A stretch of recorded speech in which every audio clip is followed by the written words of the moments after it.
What's up, you fucking twerps? Hey, I apologize for the delay in posts. I just finished graduating college and moving back home for a little bit. I'm planning on moving at sometime September, October to New York City. But for the time being, I'm back at my parents' house. I wanted to post for two things.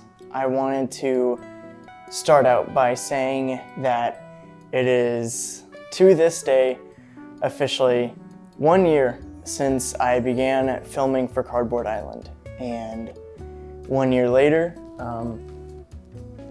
that's the background for like 1/10 of the shots. I've just been filming all the backgrounds tirelessly all by myself in my parents' basement. And I would say after 1 year of filming, I am officially picture locked, edit locked. I don't know what the visual effects term for it is, but I've finished a complete cut of the film. I know how long it's going to be. I know every single cut. We're working on the score, and I'm like 1/3 with all the visual effects shots, which is really, really exciting. A little bit discouraging because I'm doing it all by myself.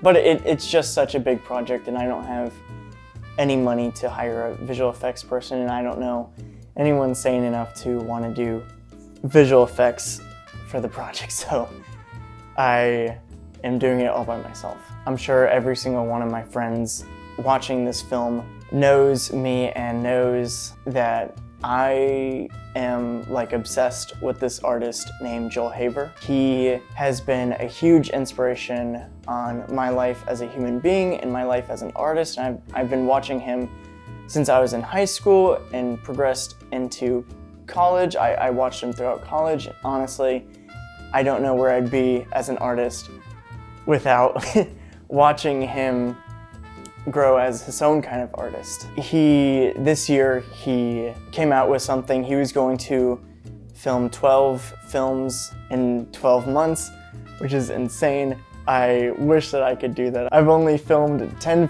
feature films in however many years. I can't even imagine how much work that has to be. He came out with this feature film this month called Hello, My Beautiful Creatures. I immediately clicked on it when I saw it, and admittedly, I was a little bit turned off at first because the entire film is in stop motion, but it's not super clean stop motion. Most stop motion films are 24 frames per second. I think he said that his was 12 or 16 frames per second.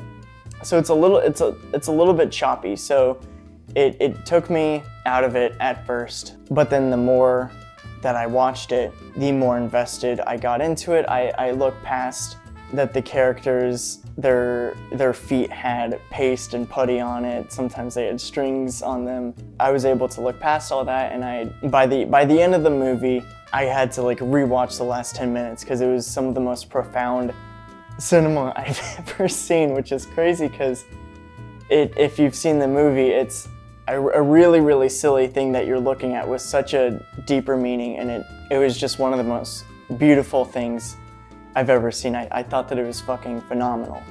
I've since rewatched the movie 3 more times. After that, I watched it on a road trip coming back to North Carolina, actually, just because I was like, I'm bored, I'll put it on. It's so good, it's so good. But it really inspired me into this new thought process that I have, especially with working with the miniatures. And that is my idea of perfection. I've been working so hard on making everything as polished and as beautiful and as amazing as possible, and it's been driving me nuts. Just looking at Joel being so happy with this work and knowing that people might see little mistakes, people might see this. He's always going to see so many mistakes, but if everyone is able to look past that and see the story and see what this world means, then I think that that's something really, really special.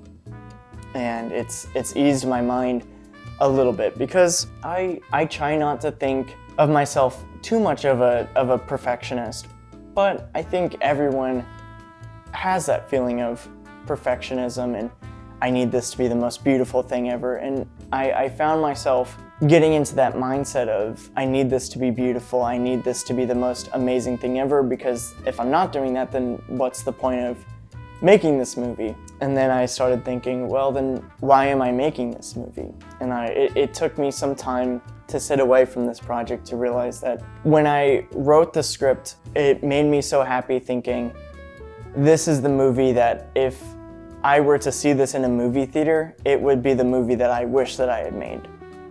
And so I'm currently making my dream movie that I'm jealous of myself for making, if that makes any sense. And I know that it's never going to be perfect. I know that nothing that I ever make will be perfect, and I have to be okay with that. I was talking to a friend in North Carolina. He's a filmmaker. He brought me onto a job, and we were going over an edit, and he was looking over some stuff that I've made for this, and he was like, you have to settle for being good enough, because you could spend an hour or 30 hours and it's not going to make enough of a difference.